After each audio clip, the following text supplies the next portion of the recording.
thanks everyone for joining us for this inaugural Punching Through episode.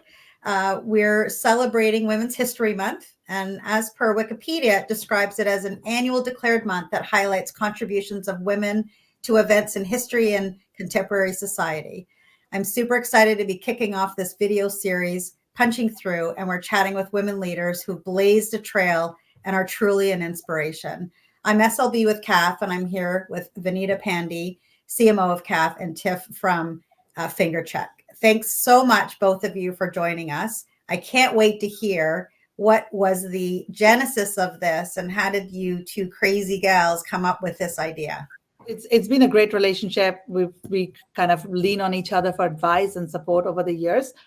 The last Money 2020, I ran into their chief strategy officer who had brought her newborn kid, and her parents were watching the kid sitting outside the conference hall, and she'll run back and forth.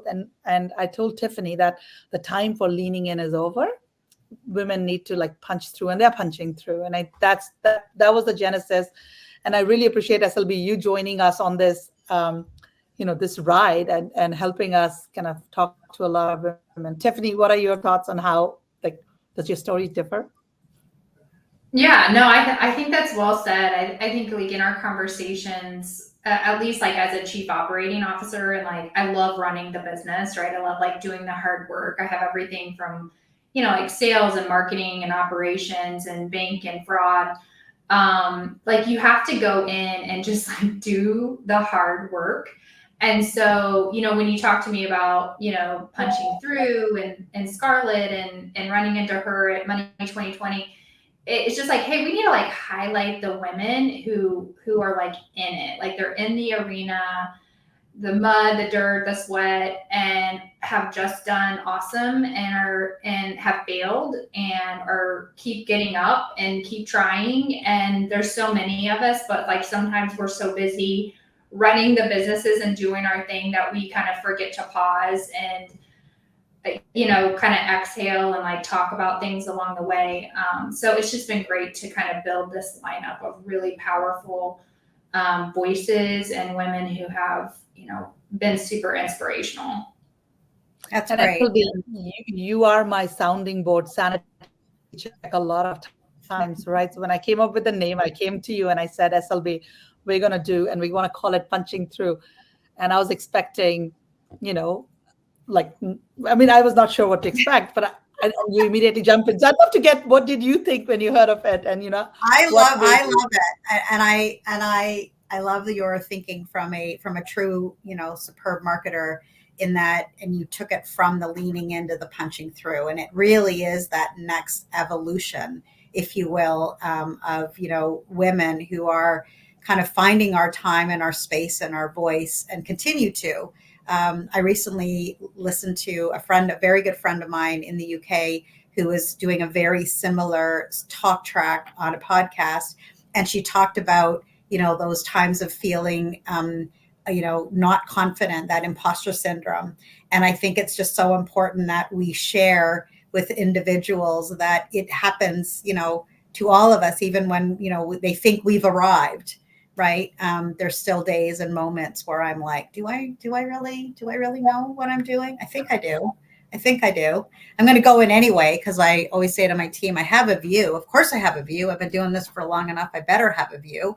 May not be the right one, but we kind of have to just, go forward with that and that thinking. So I think it's super important to celebrate that. Yeah. So Vanita, when you think about those, either pivotal moments or the times in which, you look back or you're seeing things happening, what are some of those events or characteristics that for you are evidence that things are changing? I see, and I've talked to you offline, and I think they back in the day, there used to be this scarcity syndrome. A lot of women, a lot of people of minority felt that they needed to be the only one in the room. And I feel like there's a change that has come about in the last 15 years. Like, people are sending the elevator down. You're a great example of it. Both of you are great examples of it, where, if somebody reaches out and says, can you help me? You're picking up the phone in your busy days to help people. So I think the community, bringing everybody together, and there's room for everyone, that shift has happened. And also, I think women are becoming more open to network, to reach out and ask for help, right? So I think there's that. And then to your point about I might not have the right opinion, but I have an opinion and I'm going to share it, being okay with being wrong. I think that shift is happening. And those are so and I'm not getting the word, but it's really nice to see it happen. It's like very gratifying to see others doing this, and we're all there, and we'll pull everybody together. Great. And Tiffany, when you think about, organizations, and I know that you have spent time across multiple functions, we've both sort of dabbled in different areas, and you clearly very successfully landing in a COO role within Fingercheck. What do you think companies should be thinking about being more proactive about? How can we, not just as individual women, but how can we, who clearly have an opportunity to influence an organization, what can companies think about? How do they operate or behave differently that's going to really foster this environment? Yeah. I keep coming back to the phrase of like, I don't know. Like if we could be okay with that statement more in startup, in corporate, and just being able like, I don't know, like that's a good question. I think it would really break down a lot of the barriers that we have, because we think everybody should have the answer or has the answer. Or they've, been in fintech for 20 years and they've seen it all right. And that's just not true. And so I just think if we would all just practice saying like, I don't know, but like, I'll go figure it out. We'll figure it out together. We'll ask for help. Kind of like Vanita said, like just do a better job of reaching out and connecting and like just solving like daily issues with running a business.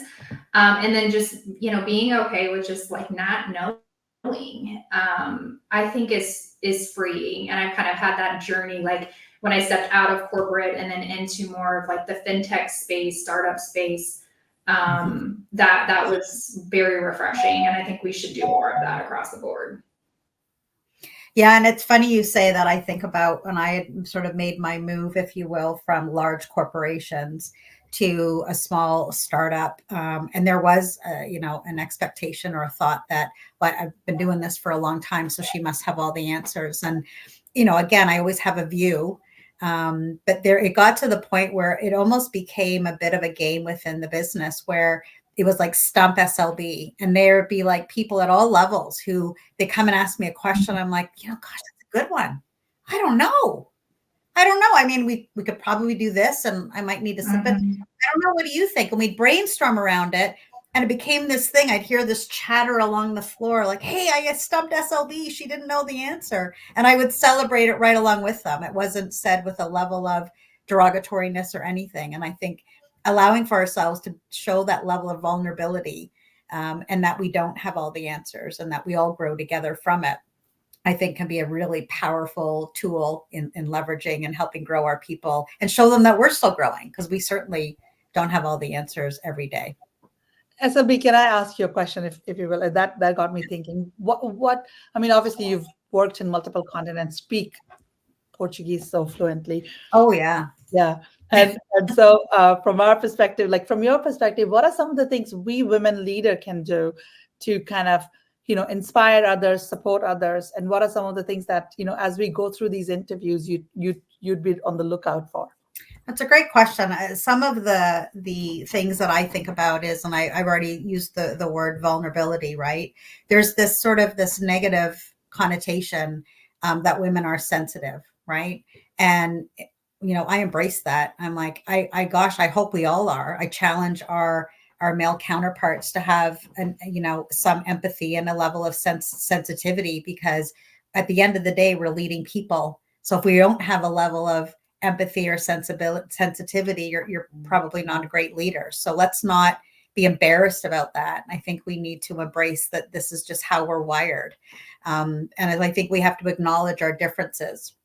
I think the other thing is it is about being brave, and it is about sort of, believing in ourselves, and having confidence in what we're doing, and leaning into what our experiences are, and knowing that, it may not be exactly the way that we want to do it because this is the experience that I've had before, but just use what you've had. And then it's all about framing it. It's all about, I don't know if it's going to work exactly the same way here, but this is what I've seen work really positively in the past. I've got to think that's not throwaway work.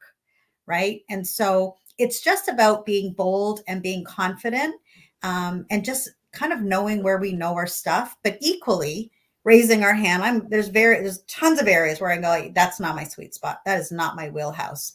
I'm smart enough. I'm going to help you brainstorm. I'm going to help you figure out. I love solving for X, but I do not have that deep knowledge, but I'm confident we're going to get there. Yeah.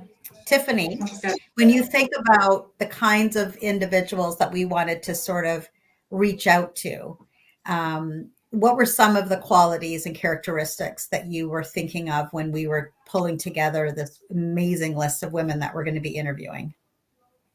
Yeah, I think it was more like, I know a lot of the people's work, and I've seen them kind of in the trenches day to day, and so I just felt like, hey, this is a lineup of people who have done the work, right? They're founders, they're co-founders, they're CEOs, they're COOs, like they've gotten their hands dirty, and so I think it was more about that. And kind of like what they walked through, and knowing a little bit about their story versus, oh, like they're a great leader and they're this or they're that, and they are all those things. But again, just kind of going back to the thesis, which was like, let's highlight the women who like are doing it. They're in the ring, they've leaned in, they've punched through, and let's just highlight those, because a lot of times some of them get like really overlooked, because again, when you're so busy running the business, like you don't have time to always like step in front of a camera and talk about it. You're used to talking about the company or pitching the product, or, being in front of the VCs. Like that was kind of my conversation with Vanita. It's like, gosh, like it's hard to find time for some of these things that also matter, like to bring up that next generation. I think that's an interesting point. And the reason we decided to partner was because a lot of times women do the work, they don't market themselves, right? We really need to kind of jump in and say, so we highlighted women that have done really succeeded and are well known, and also women that are really, really capable, that doing amazing work, but they are not putting aside time for these things, because there aren't enough hours in the day to do all the things we want to do. Yeah. And I think that if I could sort of share, I feel like I've had several pivotal points, but one of the ones where I remember in kind of reaching a certain phase in my career and sort of, here's what I want to do next. And I had such a level of sort of confidence in, I'm going to be at the table. And if I felt like I was spending any time convincing individuals that I needed to be at the table, I tapped out. Because there's a point where I'm like, either they get me or they don't. They get the value I'm going to bring or they don't. Exactly. And I'm kind of at this point, and I wish, and I share that because I wish I had that a few years before I'd finally landed with it. That's exactly it. We need to, I also say, have an ego, and if you don't feel respected, call it out. Absolutely. SLB, and you're an inspiration. Like I say, I come to you for advice. And Tiffany, I've told you many times, I cannot even do what you do, all the stuff that you pull together. Well, I've seen the high level lists of the women that we have teed up for our interviews for a Punching Through series. I think you ladies have assembled such an impressive group of individuals. I feel very fortunate that I'm going to be a part of it and be able to meet and interview some of these special women, and then look forward to building a further and deeper network with them. Any final comments that you want to say that you just would hate for the audience to not hear before we close this out? Any final words? Listen to all of them. Yeah. Listen to all the recordings. there's an inspiration there. Share it out. That's great. Well, I look forward to us kicking this off, and I can't wait to see us down the path. Thanks so much for joining today. Thank you. See ya.